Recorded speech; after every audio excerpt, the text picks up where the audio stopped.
boudin is amazing. It's like jambalaya in a tube, kind of. It's incredible. Yeah, I love it so much. Just the fact that it didn't make my top 5 just lets us know how many good things Louisiana culture has come up with over the years in terms of food. I mean, what a great food state. Yeah, muffaletta, po' boy, Cafe du Monde beignets, fried green tomatoes at Daisy Duke's off of the French Quarter. Like, there are so many things that are fantastic, and we're not even talking about Waffle House yet.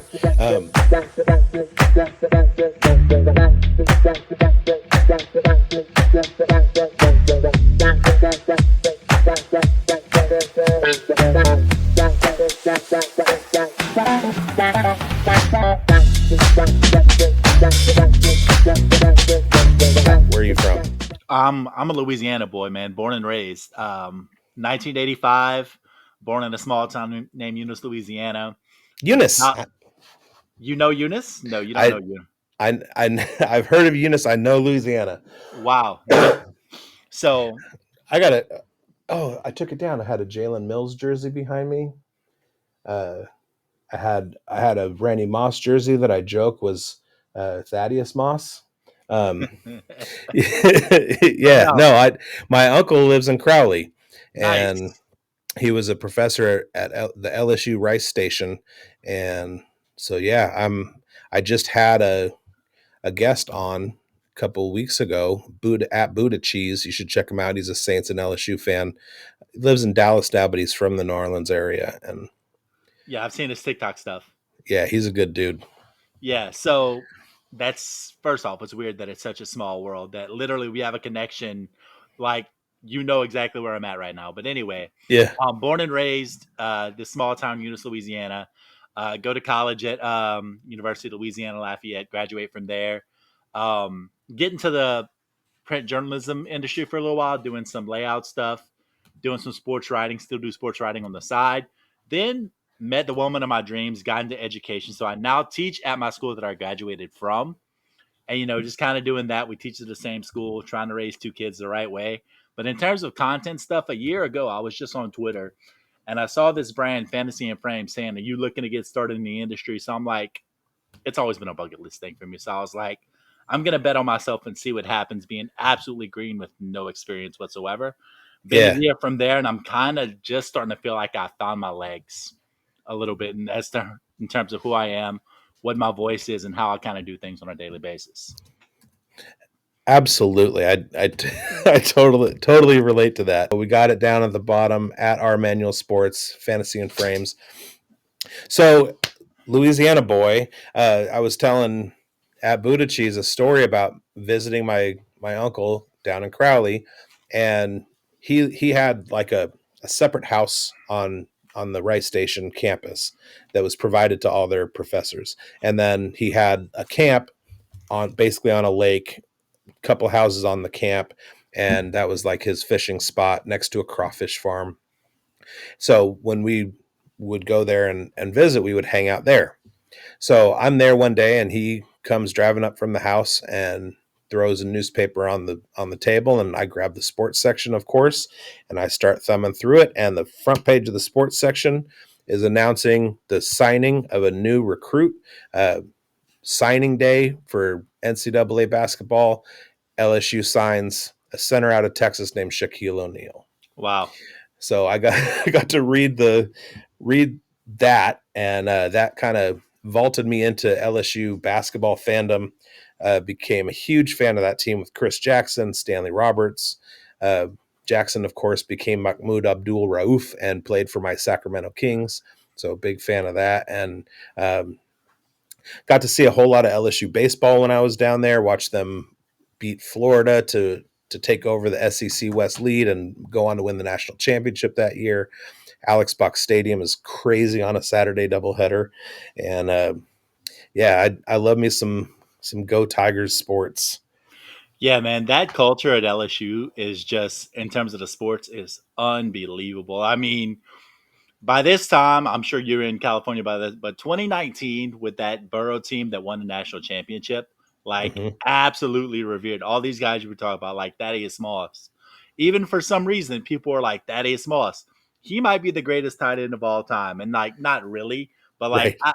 I have a lot of, playing a lot of fantasy leagues, and I have one guy who just, no matter what, because we're from Louisiana and that fandom runs really deep, he's literally trying to stack as many players as he can that are LSU based in a dynasty league. So when I'm telling you, on the same team in the past year, he acquired Joe Burrow, Jamar Chase, and Justin Jefferson, but didn't make the playoffs. It was Whoa. one of the Right. funniest things I've ever seen in my life, and Yeah. heartbreaking Injury at the same bug. time. Yeah. And along those same lines, sometimes my YouTube algorithm gets a little squirrely, and I get these like Madden live streams that pop in, or Madden programming that pops in. And this guy did he made a Madden league or a Madden tournament where every team was state specific. So everybody that was in the NFL from California was on the Raiders roster. He said that was random. Everybody that was from Louisiana um, was on Saints. the Saints roster, and Florida was Buccaneers. So it wound up going down to the championship, California versus Louisiana, and Louisiana smoked the shit out of California.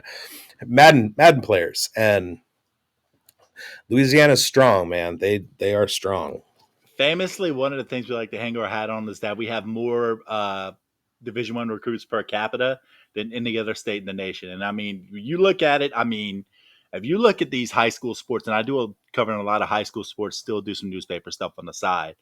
I mean, the amount of just programs that just churn out crazy talent on a yearly basis. I mean, I can go 45 minutes down the road right now, and I can have at least three schools in the same city that have won state championships within the last 5 years.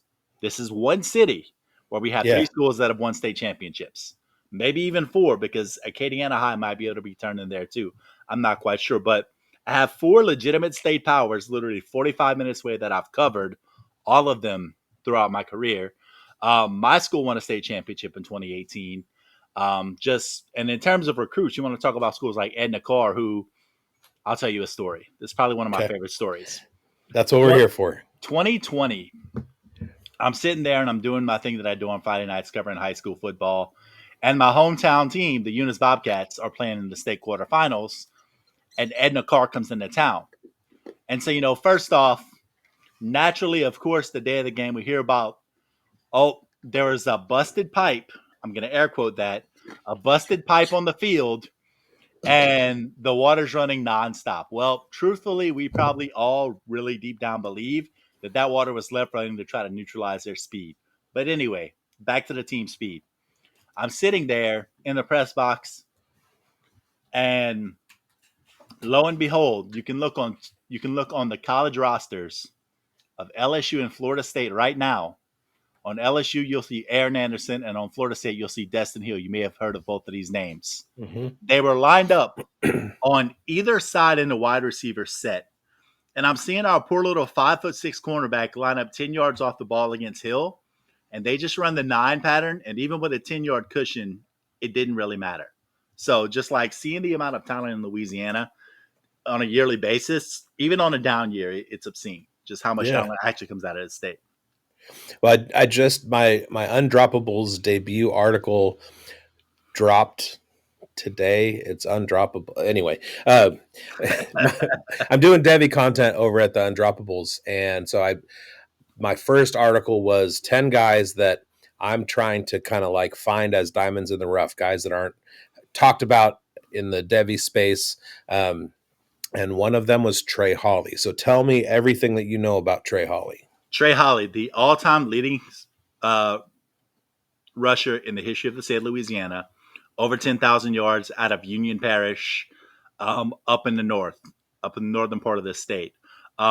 This is a kid, probably compact kid, probably about 5'9", but Mm-hmm. probably weighs in about 205 or 210 right now. Mm-hmm. The thing is right now is that I love his talent. He's a kid that works hard, and you got to think about it. It's a 4-star kid coming out of high school that didn't hit the portal when he didn't see the field after year one. So that tells you, number one, how committed he is and the character that's within that kid if he's not just going to back down when he's not playing after the first year. But Right. even so, he did have some flashes last year when he got in. I think he had like a 70-yard touchdown run Hmm. in one of those games. I mean, kid who, despite his compact frame, really can move pretty well. Wouldn't be surprised if he times somewhere in the 4.5s right now. But yeah, bright future. But I'm worried that the kid that's in front of him, Caleb Jackson, Hmm. has that backfield on lockdown because he, unlike Trey Holly, looks the part and also runs the part as well too. So Right. And they actually have two guys ahead of him, right? Williams and Jackson. see, but Josh Williams is more or less a guy who has kind of plucked his way up the depth chart.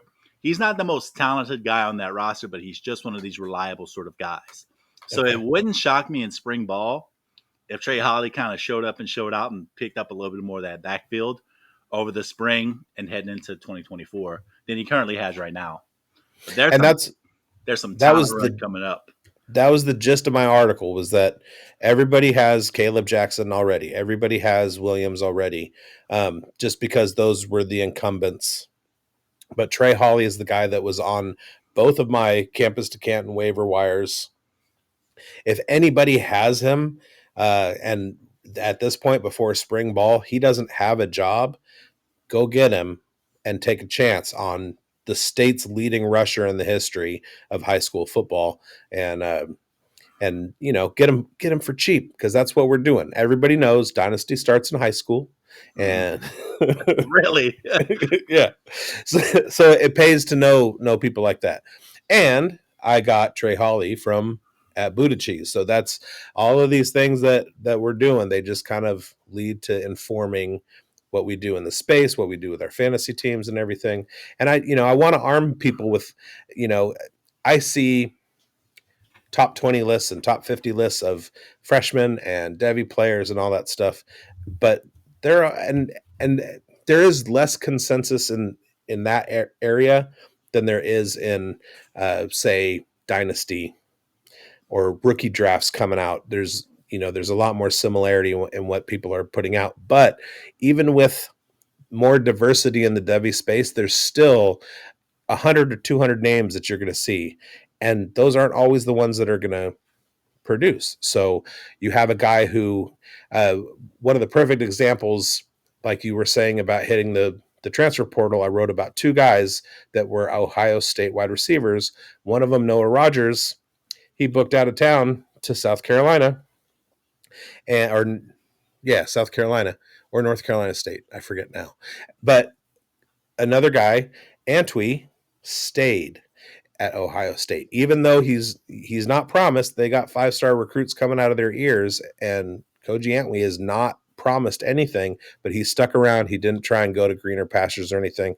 He loves Brian Hartline, and that's the kind of player that, they're gonna impress coaches, and they're gonna get opportunities. And if they're good enough, they're gonna wind up in our rookie drafts and on our rosters. And so let's uncover them now. You know what I mean? Yeah, there's so much to be said about just having resilience in the space because that's one thing is like you talked about it started at the high school level. I mean, there have been job interviews in my life where I didn't get more consideration because I didn't have so much of a high school sports background compared to other candidates. Like because of that resilience, because of that grit, because of that, that team environment that's just built from the start right there. I mean, it's crazy to know just how much character these things build. I know it's a cliche, and I know we all see it, and I know we've all heard it, but I mean, it really is true because if you have a kid who can fit in on a team and play a role, then they're probably going to be able to fit in pretty much anywhere in life and do what they got to do. Yeah, absolutely. And having been a coach, I liked the kids that were coachable. I liked the kids that weren't divas. I had all kinds of kids that would come out and their parents wanted them to play, but I wanted to teach and they didn't want to learn. So they ultimately stopped playing, and their parents got angry with me because their kids were stars. And I'm like, it's 13-year-old hardball. Like, what? Calm down.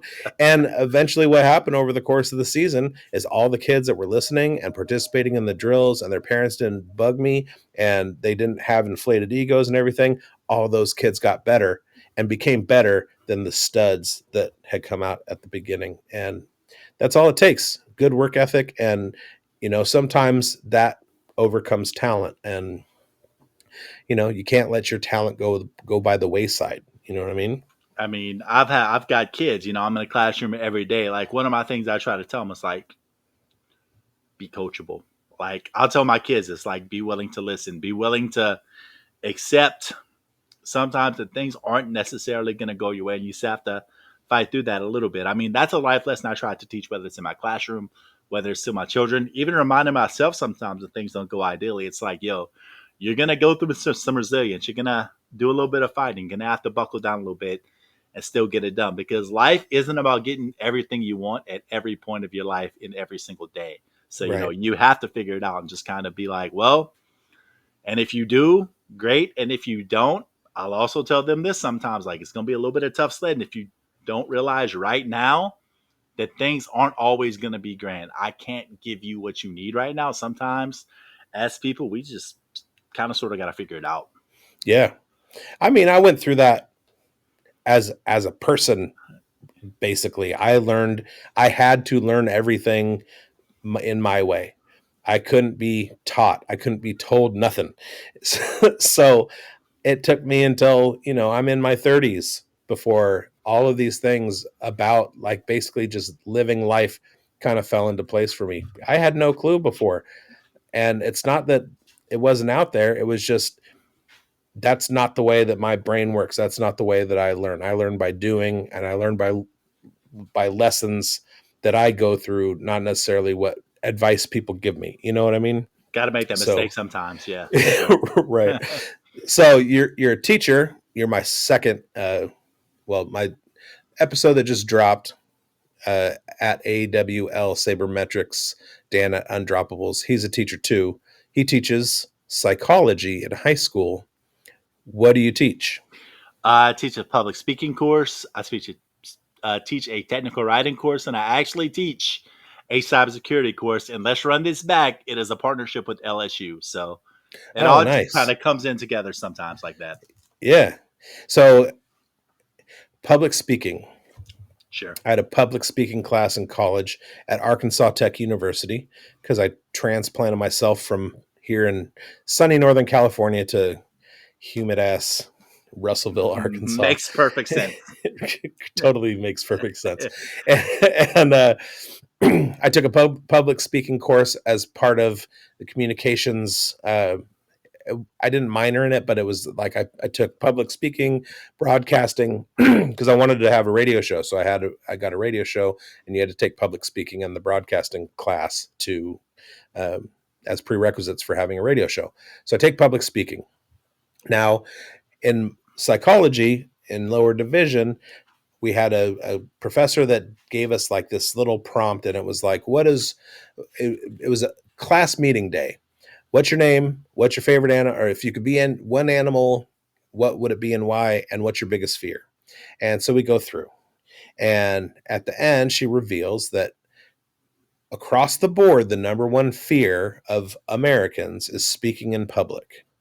Mm. And so what she had us do was after we were done, she had us stand up in front of the class and say, "My name is Brendan. My favorite animal is the snowy owl, and my biggest fear is clowns." So we go through all that, and then she reveals the biggest fear in America is public speaking, and then she goes, "And you all just did it. So never be afraid of it again." Boom. Never afraid again. And eventually, like I got into psychiatric counseling, so I'm running group therapy, people that I've never met before, got 20 people in front of me. Good I'm for you. managing sales offices, and I've never had a problem talking in front of people since all of my insecurity was washed away by that one moment by that professor in lower division psych class. First off, what a great teacher you had to kind of just put that out there for you and try to alleviate that fear. She I've tricked tried us. I tried to do the same thing with 14-year-olds, and they weren't quite ready for that same lesson yet. But you know what? It's fine. At least I know I'm in good standing, and it was a solid thing to kind of work with on there. But Yeah. yeah, I mean, you're right. And I try to tell them the first day of the year, I try to tell them, look, if you can communicate an idea to, let's say there's 25 kids in the class, if you can communicate an idea successfully to 25 kids, then there's no reason why you can't thrive in a one-on-one environment and make a case. If you have an issue Right. with an assistant principal, you've done this with 25 people. Surely you can sit down and try to have a face-to-face conversation with one person. I mean, you've done it in front of 25 times more people. And that's one of the things that I try to stress. And like I said, maybe at the age that I'm teaching them right now, maybe they're not quite ready for that lesson yet. But one of the things I've kind of learned to love as a teacher is the ones that come after the fact, and they're like, you know what, Mr. Manuel, you were actually right about a few things whenever you taught it in your classroom. And I'm like, yep, I've lived quite a bit longer than you, so Right. probably, but Yeah. you had to come to that opinion by yourself, so we'll let you do that. I do that as a parent. I all the time my kids will be like, "Oh my god, Dad, you were right." Like, What? yeah, yeah. I've this block I've made my way around it quite a few times, and so I do have some sage advice to give you. And problem with kids is they don't listen to their parents. So It's gonna be what it's gonna be. most of the time, a lot of kids, a lot of kids. All right, so tell me about some of the sports writing that you did. Focus on high school. Have you done any like Saints writing? What do you do as far as like LSU sports? And when did you first realize that you were a Saints fan? Okay, I realized I was really and truly a Saints fan. I'll answer that one first because it's the most recent. After going through the childhood bandwagon phase that every kid goes through, my Oh, dad was a Dallas Cowboys fan, so I think I'm a Dallas Cowboys fan. And they're actually winning rings at that time, so you really think you're a Dallas Cowboys fan. Then you come to find out later on, maybe that's not where your heart is. But yet, my dad was always a Dallas Cowboys fan, but my mom's family, we'd go eat dinner at my grandma's house every Sunday, and the Saints game was always on. So at some point, it's nature versus nurture. And when you get around enough Saints fans in the state of Louisiana, you eventually just kind of fall in. Everybody has their favorite sports team, everyone has their favorite moments. For most people, their team in the state of Louisiana is that 2019 LSU team, rightfully so. For me, my team, my season is the Super Bowl season for the New Orleans Saints. That is the one I hang my hat on. That's the one I remember the most fondly.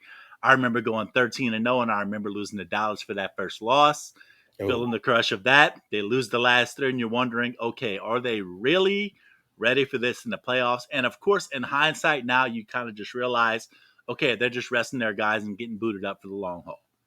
But at the time, it's 2009. I'm 15 years ago now. I'm in my early 20s, so I'm none the wiser at this point. So I'm like, okay, so we get there and everything happens. So probably early 2000s, Aaron Brooks' first playoff win, Jim Haslett era is when I really started falling in love with the New Orleans Saints. So that's been about 20 years strong at this point. In terms of my writing background, I have mostly covered high school sports throughout my career, but I have been able to dabble in some college athletics, mostly doing Louisiana Raging Cajun stuff mhm. for one of the local papers. Have done some state championship stuff. I don't think I've covered any LSU events officially, but that's probably gonna change because I have this the guy I work with now, my editor at the small paper I work at. He's literally trying all the time. He's just putting in credentials all over the place. He tried to get both of us into the college football playoff this year with Washington and Texas. But apparently, if you were not full time, you weren't getting in that room, and rightfully so, because who wasn't trying to get in that press box for that game? So, Right. I got it, but I was still a little bit bitter about it. So I was like, and I was going to try to crank out some fantasy content while I was there too, with Roma Dunze and Michael Penix and all those guys, Xavier Worthy, Yeah. AD Mitchell. I was going to try to crank out some content there too, but didn't come to pass, and that's okay. I wrote a tale of the tape preseason about Odunze and Jalen McMillan, and came to the conclusion that Odunze was going to be a high value guy, and go ahead and let somebody else take him and take Jalen McMillan later. And then McMillan spent the season hurt, which cratered his value even more. So watch for him in your third rounds, your rookie drafts, and your fourth rounds. Dude's an absolute stud with absolutely no hype right now. And Malik Neighbors is absolutely amazing. And Brian Yeah. Thomas Jr. is fantastic too. Yeah. Just always gluttony of riches at LSU. I'm trying right now. One of the things I've been working on in the recent weeks is because everybody knows right now your top guys in these rookie mocks. You know, we all know Drake May, we all know Caleb Williams, we all know Rome, we all know Marvin, we all know Malik Neighbors. I'm trying to deep dive into some of these other guys right now more recently. You know, I'm trying to figure out what Lad McConkey's about. I'm trying to figure out what a Mhm. really potentially really late round guy who, if he works out well, could sneak into these late drafts like Isaiah Williams from Illinois. What are these guys about? This has kind of been my pet project lately because I realized doing a show a few weeks back, whenever we were talking rooks and doing rookie mock, I was like, yo, I'm behind the 8 ball right now. And I know I'm not supposed to be on the 8 ball in January. Like, I get that that's a perfectly normal stance and thing to do. But Right. once we started running into mocks immediately and these people were talking circles around me, I was like, okay, let's step the game up and let's learn a few things. So that's kind of been my, before we restart our redraft content at Fantasy and Frames, where I'm one of the co-directors of Redraft. My thing I've been doing right now is kind of just educating myself and getting some content out of it as well. So, Yeah. because, Johnny Wilson. yeah, he measured I, well today at the Senior Bowl. I love Johnny Wilson. Who's another one? Jamari Thrash. I like me some Jamari Thrash. I watched some He's a, tape on him. Yeah. what did you think? Okay. This is what I, Justify me. um, well, I'm going to tell you what I saw. Yeah. And I saw a kid that first off can run and is going to be really good in the manufactured touch part of the game. What I didn't like was the fact that downfield, I didn't really like what I saw downfield, and maybe it's the fact that he's undersized. But also saw a guy that once he got up to speed was really good when he was up to speed, but wasn't especially explosive off of the line. But he's one of these guys that might test really well as well. So, it's way too early to have fully formed opinions on anybody. For all we know, we can go into the combine and probably not, but Marvin Harrison Jr. could run a 4.6 and probably still be a top pick because he is who he is. Right. But there are these other guys like Xavier Legette just came into the Senior Bowl. Everybody's like, oh, he's 6'3". He measures out 6'1" today, and everybody's like, oh my God, these 2 inches. He's doomed. I didn't think he was that good because his route running wasn't that good, wasn't Right. that crisp. And the fact that he didn't put up 1,000-yard season until this year, despite Hmm. that physical profile that he has. Those are the things that concern me, not necessarily the size of a guy like him. But Right. that's just where I am right now, just trying to figure out um, who I'm going to buy into and who I'm going to be watching over the course of this draft process with Senior Bowl and Combine and all these different things. And you have your.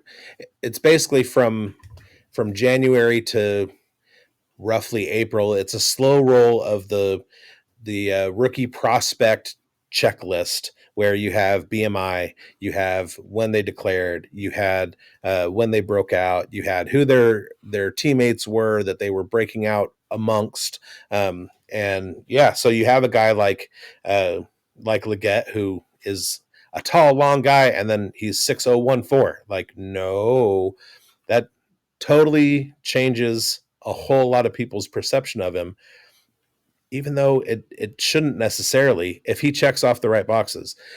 We did a podcast yesterday for the Dynasty Pulse, Mike and I, and we did a rookie draft that was roughly 4 rounds and discussed most of the guys that were picked in those 48 picks. And one of the things that I noted is that if I'm looking at two different guys and one of them is coming out as an early declare and the other guy played in the Senior Bowl, I'm going to tend to fade the guy that played in the Senior Bowl and go with the guy, all other things being equal, that 1 year of youth or that extra year of breakout is, I mean, that it's pretty important. But then you get all bogged down in that, and draft capital totally changes everything if the NFL scouts don't think that your scouting is as accurate as you may think it is. Yeah, I'm going to tell you this is that last year, a guy that I was high on, even before the Senior Bowl breakout, because I saw him live in a bowl game, was I saw who I thought his name was Nathaniel Dell at Houston playing Mm-hmm. Louisiana in the Independence Bowl. The guy was the best player. Him and Toon were the best players on the field by far. Now, both end up being draft picks in the NFL. But the thing that popped out to me with Tank Dell, I'm like, yo, this guy can just get separation. Then he goes to the Senior Bowl and just gets separation. Then goes to the combine and what he run like at a size of 4.5 or something like that. Yeah. Yeah, he didn't run great, but what also came out in that combine process was the fact that he had the fastest 10-yard split around the 40 times in wide receivers. Mm-hmm. So it was like 1.110 yards. And so it's like, oh, so he's not a burner, but he's at top speed super quickly, and that allows him to win a lot off the line. And you really saw that this year with the Texans, which having CJ Stroud certainly helps him. But at the end of the day, I mean, the guy just gets separation. If you can get open, then measurables. We were just talking about Xavier Legette. Measurables are such a small piece of the puzzle in my mind. Yeah. Like I like analytics as much as anybody, but I also like just sitting there watching tape and trying to figure out, okay, can this dude ball or not? Right. Like tight end, Senate out of Kansas State. Like he's not going to be overly fast or anything, but I'm watching him and he's first team All Big 12 and second team All American in front of one of everybody's measurables darlings in Jatavian Sanders. So Mm-hmm. I'm like, yo, this dude can just ball. So he's probably my tight end 3 this year behind Sanders and, of course, Bowers. Fascinated by how much the tight end position has evolved in fantasy over the past couple seasons. Like In a we year went and a from, half. yeah, we went from you can't draft tight ends in the first whatever rounds outside of Travis Kelce and Kittle and Andrews. And now we're like Sam Laporta, Cole Kmet, Trey McBride, like Jatavian Sanders, Brock Bowers, like just all Yeah. these dudes. Like we talked ourselves into Chig over the offseason and we were like, he did nothing, but he was an athletic freak. So we're like, Chig, sure. There was there were some metrics in his There rookie were. season that were out of line for rookie tight end metrics. I So agree. it wasn't I wasn't huge on Chig. I didn't have a whole lot of ownership of him. I wasn't like pounding the table for him or anything, but there were a couple times that I took a chance because of that kind of thing. And he did exactly what my intuition said beyond trying to uncover some analysis. Yeah. And anybody who's not following Andrew Cooper at Koopa Fiasco on Twitter, God, you're behind. what a guy. First off, Yeah. love him as a person. Just one of the best dudes in this space. But also, I've between he and Howard Bender, I've done Howard show before. Like for some reason, I'm just one of these fantasy weirdos who enjoys the tight end position. Mm-hmm. And it's so weird that I found not only one, but two kindred spirits who feel the same way that I do that work for that they work for the same place. So it's like, Yeah. what are those groups? I need to know what those Slack chats look like, where they're just going hard on tight end talk like all day long. And people are probably eye rolling. It's like Bender's off on Cole Komet for 2024 again. Jesus, can we stop him? No, you can't stop him. It's Bender. Let him do his thing. So I'm a huge Friday Night Lights fan, like the television series. Yeah. So when the Alamo Freeze division, I see that and I'm like, okay, that's it. And then I find out the actor Scott Porter, who played Jason Street on Friday Night Lights, I'm like, oh, he's in there. And so like my entire MO, we're doing the draft. It's slow draft on Sleeper.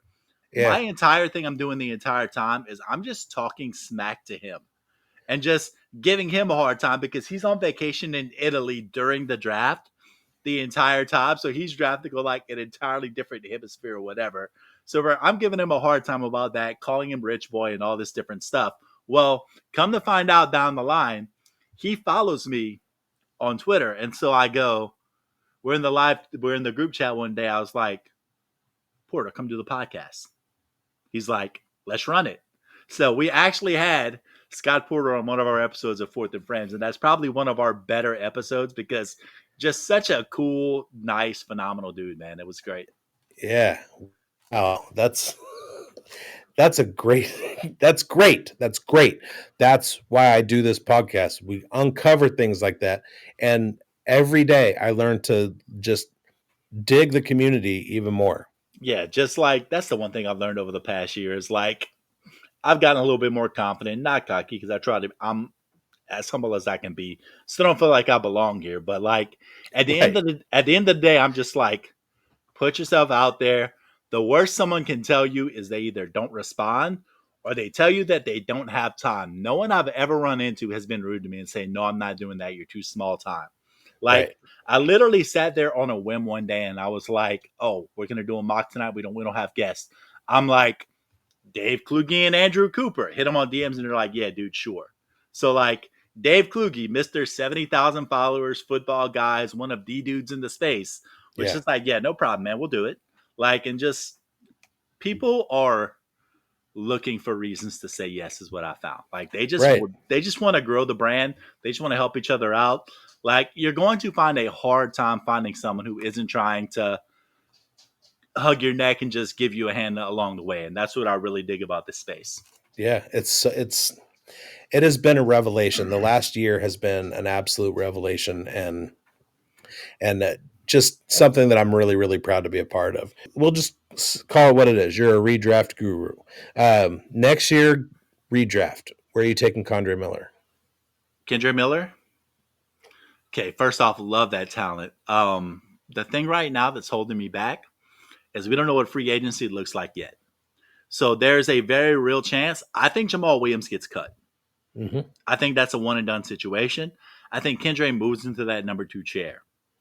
If Kendra is in that number two chair, then probably I need to see where ADPs fall, but I'm probably comfortable starting around round 10 with Kendra Miller. So zero RB strategy.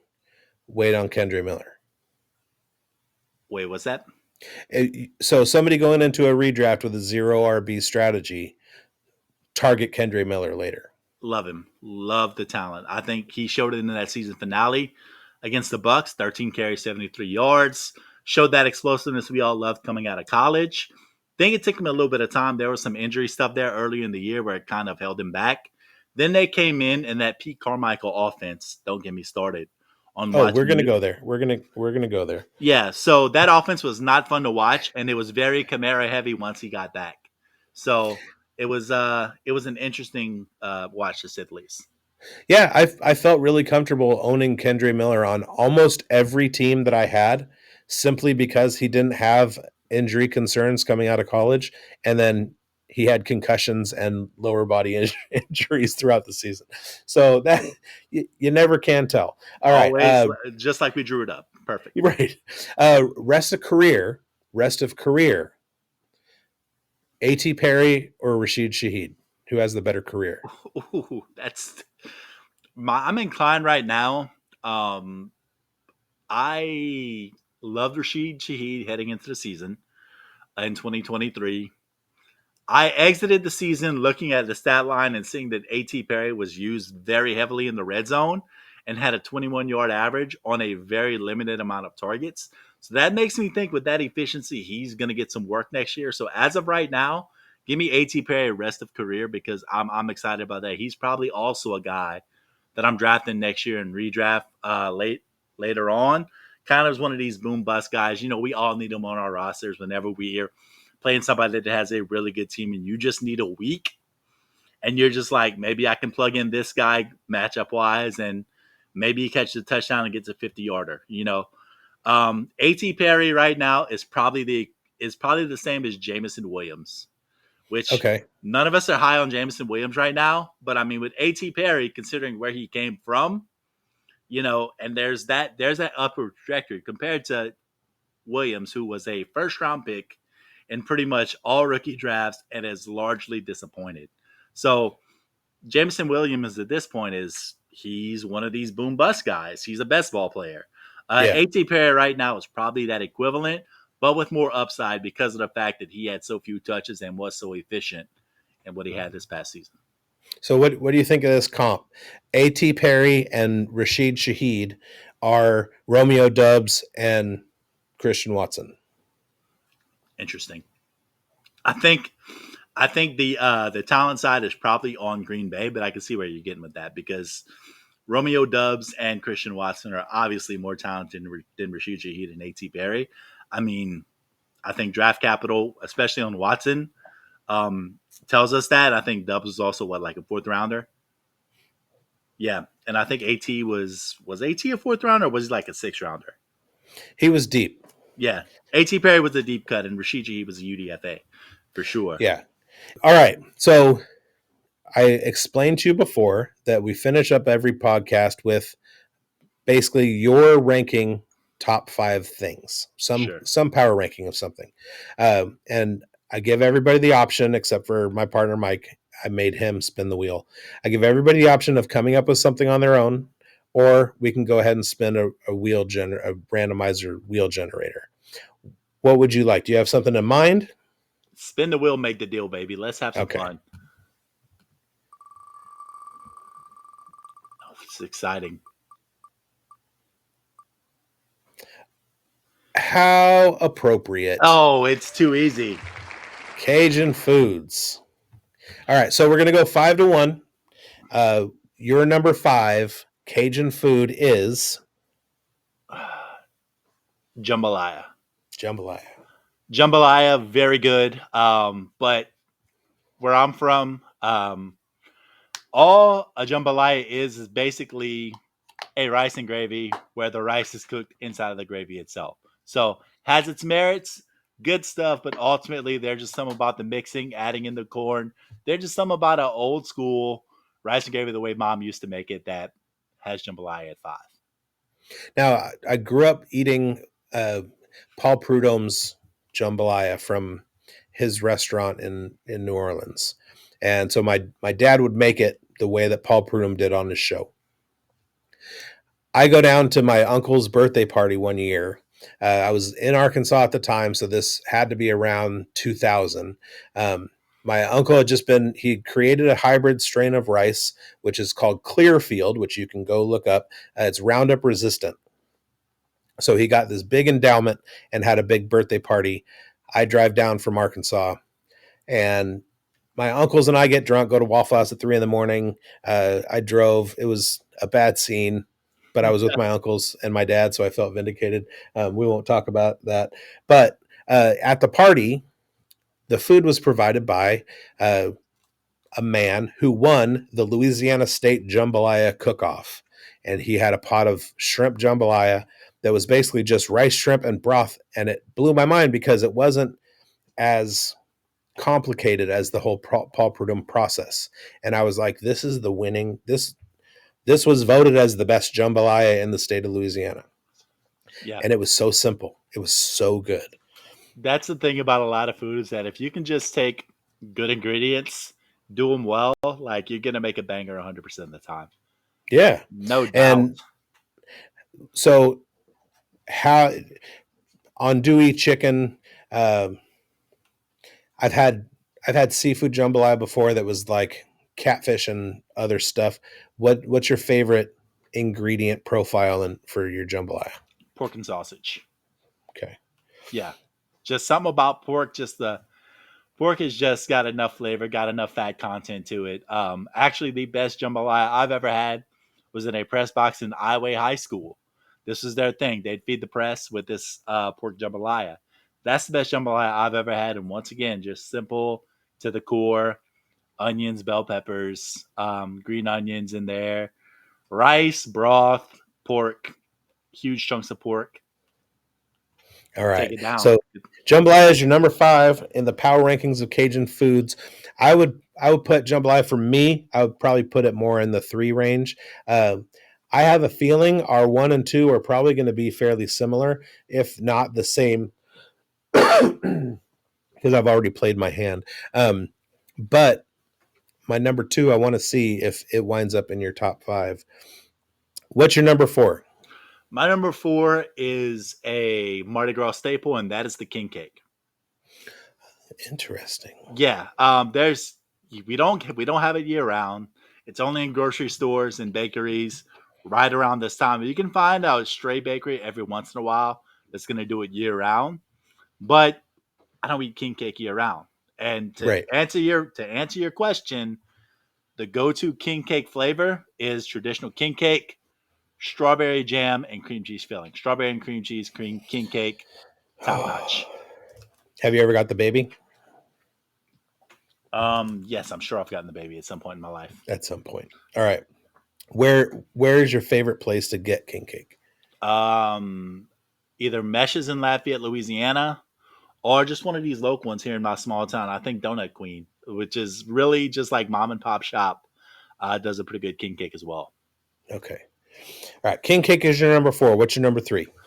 All right, hot take here, boiled crawfish. It's not a hot take at all.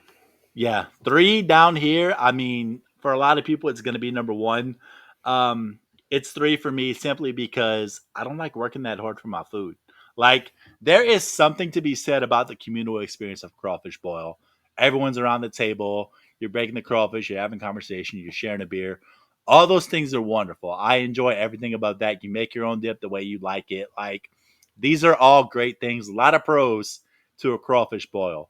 The con is number 1, the price, because you can never go to a restaurant and get it for anything less than about $35, which in a state that is mostly poverty stricken, let's be honest, you're probably eating rich at that point. And number 2, I frankly usually only eat it one time a year, which is when we have our faculty crawfish boil at the end of the school year. In the So springtime. yeah, so crawfish, good, solid. Not my absolute favorite. I'm putting it at number 3 for me too. Nice. Um, my my uncle's next door neighbor is a crawfish farm, and there's nothing like just boiling 50 pounds of crawfish with corn and mushrooms and dropping it on the big plastic table and just Yes. sitting there and going to town with some beer. And there, I mean, there's nothing like it. It is a singular experience that is best experienced among the humidity in in the bayou. So And with the people you love as well. correct. Yeah, yeah. Super But important. if it was just me and a 50-pound patch of little crawfish, I think I'd be okay. Um, now I can't eat 50 pounds myself, but my brother and my dad and I, we did 50 between the three of us, and we considered that a pretty good accomplishment. It's All impressive. right, so you haven't said my top two. Let's see if you're gonna nail it. 2 is gumbo. Okay. Love a good gumbo. Love a good traditional Cajun gumbo the way we make it. Now, Creole gumbo, love it, perfect, but that's more of a stew-like consistency. Gumbos around here tend to be a little soupier. You know, I do like a dark gumbo, but mostly if you're gonna ask me what I put in a gumbo, it's chicken and smoked sausage, Hmm. it's onions, it's green onions, it's roux, and it's simple. Once again, good ingredients done well, and yes, the yellow mustard based potato salad does go inside the gumbo. Just so we're Yeah, aware of that. So that gumbo is my number one. It's my favorite food on the entire planet. It is the thing of all the things that I cook. It is the thing that I do the best because I've probably cooked it more than I've cooked anything else, and I've paid attention more than anything else that I've ever cooked. I love and this was where my son got the idea of doing a Cajun food truck. I wanted to do a Cajun food truck. And what I wanted to do was I wanted to have waffles, scrambled eggs, hamburgers, and gumbo. So for breakfast, waffles with scrambled eggs smothered in gumbo, and for lunch and dinner, hamburgers covered in gumbo. And potato salad, of course, of course. because gumbo on potato salad is one of those things that is a mind blower. It's so simple and nobody does it. You have to do it yourself, and it's incredible. Everybody's potato salad is a little bit different down here, by the way, too. Like no one does it exactly the same because no one measures anything. You're just sitting here, and it's like, all right, so you do this many potatoes, like you do this many eggs, and then at this point, and this is just how I've always cooked. It's kind of just a feel thing where I'm like, all right, that's enough mayo, that's enough mustard, that's enough salt, that's enough pepper. Oh, mash, mash, mash. Put it in the fridge, and yes, cold potato salad is preferable in the hot gumbo as well because the temperature change, the textural changes, all those things, it all plays into it. It's so good. God, I'm Getting hungry now. And Tony Sasha to taste. All right. Number one. Wait, I have a, I have a drum roll. All right. Rhett Manuel's number one Cajun food is. Can't even hear it. Can you hear it? Didn't hear it. Crawfish etouffee. Crawfish etouffee. Okay. That we have differing number ones, and that is What's your number one? fantastic. My number one is gumbo. My Okay, number which two is boudin. oh, I didn't even. God, I knew I was going to forget something. You didn't forget anything. It can't be in your top five because you didn't think of it. Okay. It's a nat whatever comes to your brain. That's what you think is the best. Yeah. And so etouffee is your favorite. So talk us through some etouffee. Okay. Once again, one of these just simple um Cajun dishes that, just that mama probably just had some tomato sauce lying around, had some leftover crawfish from the boil, and somebody down the line was just like, all right, we're going to do this. And the reason it's my favorite is because, quite frankly, I've never tried to cook it. So whenever I have a bowl of crawfish etouffee or a plate of crawfish etouffee, it's a treat for me. So I can cook a mean gumbo. My wife tells me all the time, she's like, your gumbo is my favorite, blah, blah, blah. I always think she's lying, but that's neither here nor there. Right. But for me, it's just, I'm a rice-based boy. I'm from Louisiana, so we do rice, everything. And that's one of those things where it's like a crawfish etouffee is probably peak Louisiana for me. I know gumbo and boudin. Um, I have regrets now. I regret if there was a top six, because whenever we first started talking, I was like, oh, boudin's probably number two. Then we started talking, and I was like, okay, maybe not. So My favorite place in Louisiana is the Cajun Way. And they have one in Crowley. It's a drive-through. I think there's one in Lafayette too. And you just roll up 5 pounds of boudin, 2.5 pounds hot or 3 pounds hot, 3 pounds mild. They just give you a bag of boudin and then eat part of it on the way home, and then you get home and you share it with everybody. And it's boudin is amazing. It's like jambalaya in a tube, kind of. it's incredible. Yeah, I love it so much. Just the fact that it didn't make my top five just lets us know how many good things Louisiana culture has come up with over the years in terms of food. I mean, what a great food state. Yeah, muffaletta, po' boy, Cafe du Monde beignets, fried green tomatoes at Daisy Duke's off of the French Quarter. Like, there are so many things that are fantastic, and we're not even talking about Waffle House yet. The fisherman's platter from Mulots, Hawks and or Mulots and Brobridge. There was a place called Hawks that we used to go to, which was Robert's basically Cove. a barn, Robert's and Cove. with I'm familiar. picnic tables. And you walk in, you pay money, and then you sit amongst everybody in the community at these picnic tables and just grub on crawfish the whole time. It's so good. Yeah. All right. I missed Thanksgiving in Crowley this year, or in 2023, and it's time for me to get back down there. Well, Plus, if you come back down, then you can hit me up and we could run it back and we can go have a drink or something, man. That'd be perfect. absolutely, I'm going to Eunice. But Rhett, it's been awesome having you on the show. Hopefully, we can do things together coming up, and Sure. I will make it down south. Admit is not a lot. Follow him at R Manuel Sports on Twitter. Go check out Fantasy and Frames. Foreign Frames is the podcast. Fourth and Frames. Fourth and Frames. Wednesday nights, 9 Eastern is usually when we go live on YouTube, on our Twitter handle at Fantasy and Frames. My co-host Chris Battistel and Drew Scott, always doing banging work. Chris is getting some college fantasy stuff up and running over at Fantasy and Frames this year. Actually did his first podcast, their new college podcast tonight, which is One Foot Down. They had their launch episode tonight. So nice. A lot of great stuff going on. We're trying to grow bigger and better each and every year. So this year we're trying to make it the best one yet. So yeah, and Fishbowl mock drafts are just around the corner. God, let's see what happens this year. I'm always anxious to see what a scoring looks like, because Scott is a mad scientist. Yeah, and he's entertaining too. Rhett, thank you very much. Thank you for giving me more than an hour, and the rest of you guys, thanks for watching the burn, and I hope you win.